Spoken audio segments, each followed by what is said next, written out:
Hello दोस्तों, मैं Kundan sir फिर आप लोग के अपने चैनल पे स्वागत करते हुए हम आज आप लोग के रासायनिक अभिक्रिया देखिए, हम लोग पिछले वीडियो में पढ़े थे रासायनिक अभिक्रिया किसे कहते हैं। ठीक है, तो जब दो या दो से अधिक के तत्व मिलकर एक यौगिक का निर्माण करता है, ठीक, या एक के यौगिक दो छोटे छोटे तत्व या यौगिक में टूट जाता है तो उसे हम लोग क्या कहते हैं?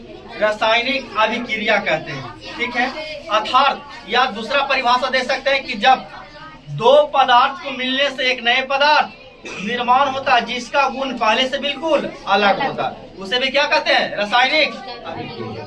रासायनिक अभिक्रिया में जो पदार्थ भाग लेता है उसे क्या कहते हैं? अभिकारक। जो पदार्थ नए बनते हैं उसे क्या बोलते हैं? उत्पाद बोलते हैं या प्रोडक्ट बोलते हैं। ठीक है, चलिए फिर इसके बाद में हम लोग देखें कि रासायनिक अभिक्रिया के 6 विशेषता। कितनी विशेषता? पहला, गैस का उत्पत्ति, रंग में परिवर्तन, ताप में परिवर्तन, अवस्था में परिवर्तन, उसके बाद में अवक्षेप का बनना, और छठा देखे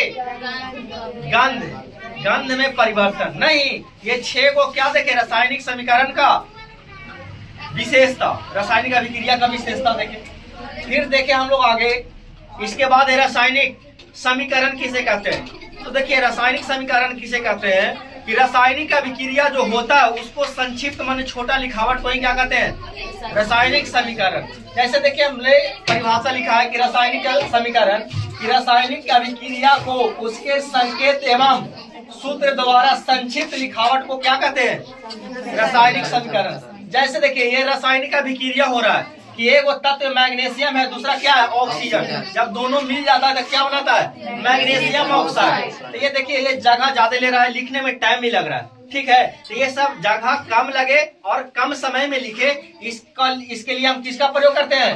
रासायनिक समीकरण। देखो शॉर्ट में हम इतना बड़ा मैग्नीशियम को खाली क्या लिख देंगे? Mg हो गया मैग्नीशियम। लिखने में भी कम समय और जगह भी कम लगा।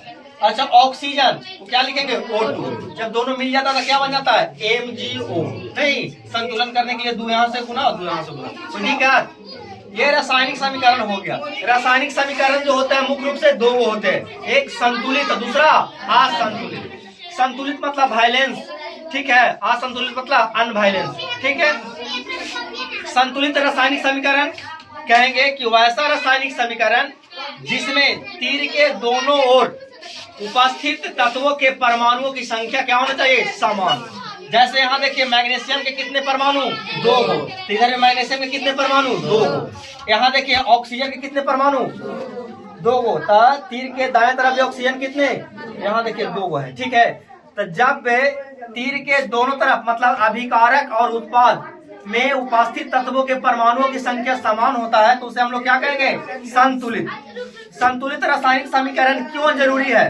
देखिए यहाँ पे लिखे हैं कि संतुलित रासायनिक समीकरण का महत्व क्या है?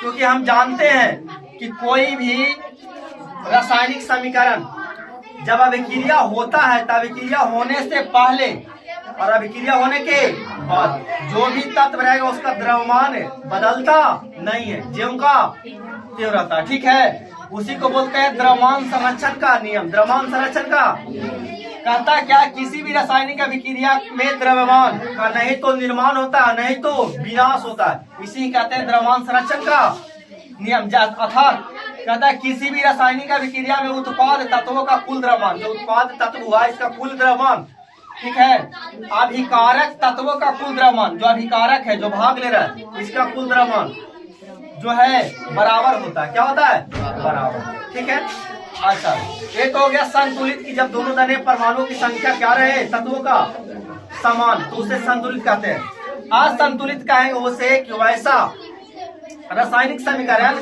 जिसमें तीर के दोनों तरफ माने अभिकारक और प्रतिफल कहें या उत्पाद दोनों तरफ तत्व में उपस्थित परमाणुओं की संख्या क्या रहे?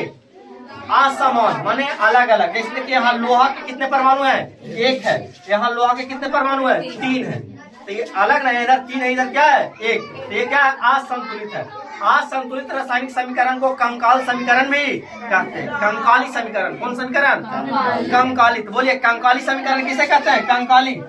कंकाली देखिए कंकाली समीकरण किसे कहते हैं? असंतुलित रासायनिक समीकरण को क्या कहते हैं? कंकाली समीकरण। तो हमको उम्मीद है कि आपको समझ में आया होगा। ठीक है, फिर अगला क्लास में जो हम लोग है इसके आगे चलेंगे कि रासायनिक अभिक्रिया के प्रकार, संयोजन अभिक्रिया, विस्थापन अभिक्रिया, एकल विस्थापन, द्विविस्थापन, समझ गए।